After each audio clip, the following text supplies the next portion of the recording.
लगाना नहीं, ठीक है। चलिए ले लिए सभी जन। आचमन करो।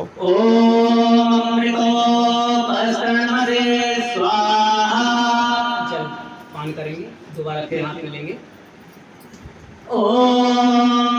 अमृता पिधानमदे स्वाहा।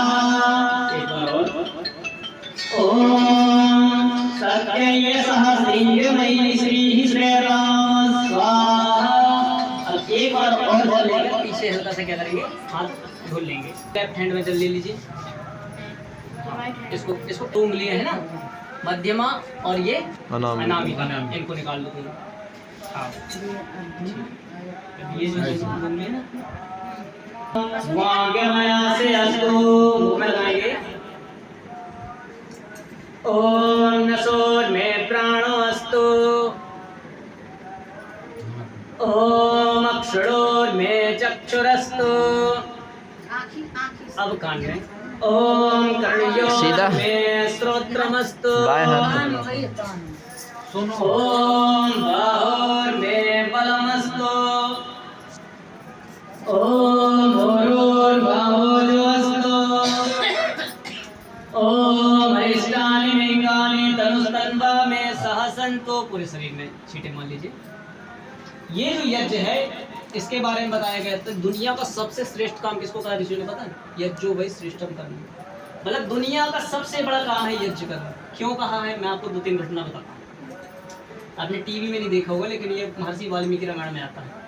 लक्ष्मण जी बेसुध पड़े रहते हैं मेघनाथ के वार के कारण, तो वानर आते हैं किसके पास? मर्यादा पुरुषोत्तम श्री राम के पास। बोलते प्रभु आपका भाई घायल हो चुका है, मरने वाला है, आप जल्दी चलिए।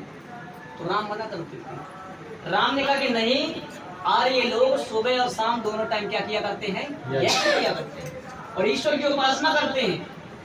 तो राम ने यज्ञ किया, फिर ईश्वर की उपासना करी। तब किसके पास गए? भाई के पास। हम होते तो यज्ञ को मारो गोली, हम भाई के पास पहुंच जाते। मतलब ये इसलिए यज्ञ को कहा गया श्रेष्ठ कार्य। एक और घटना महाभारत के काल में घटती है। अभिमन्यु को मार दिया जाता है। ये खबर किसके पास जाती है? श्री कृष्ण के पास। अर्जुन बोलता है कि प्रभु क्या बात है, आज आप कुछ बताने के लिए तैयार नहीं है।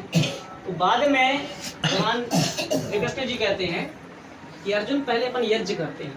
वो बोलता है प्रभु मैं यज्ञ कैसे करूं, मेरा आज मन रोने को कर रहा है। कहते हैं जब कोई अपने सगे संबंधी कुछ हो जाता तो अपना मन नहीं लगता। हाँ।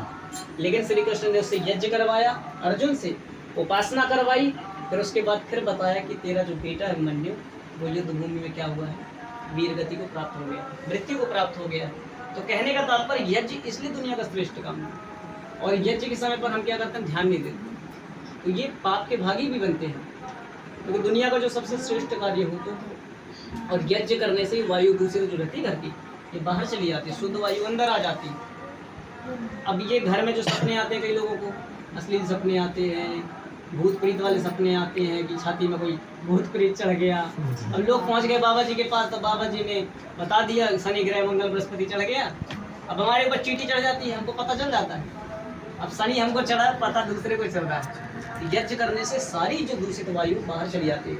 और कहा गया कि जितने भी दुनिया के देवता है 33 कोटि, सभी को यदि एक साथ खुश करना है तो उसके लिए क्या है? यज्ञ। क्योंकि यदि हम इसमें एक मिर्ची डाल दें, एक मिर्ची को कितने लोग खा सकते? ज़्यादा एक व्यक्ति, हम 2 खा सकते मिलकर 3 लोग। लेकिन यहाँ अगर यदि एक मिर्ची डाल दें यज्ञ में, और यहाँ पर 100-200 लोग हों, तो सबको तकलीफ होगी। क्यों? क्योंकि मिर्ची जल के सूक्ष्म हो गई, और जब लोगों ने श्वास लिया तो अंदर प्रवेश कर गई। वैसे जब अपन इसमें ये केवल सामग्री नहीं है, इसमें बहुत सारी औषधियाँ डली हैं।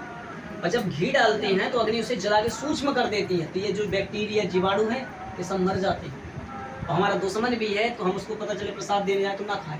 लेकिन जब हवन में जो घी डालेंगे और वो वायु के रूप में जब जाएगा, तो वायु तो सब लेते हैं ना, श्वास तो सब लेते हैं, चाहे हमारा शत्रु हो चाहे मित्र। इसलिए हमें यज्ञ करना चाहिए।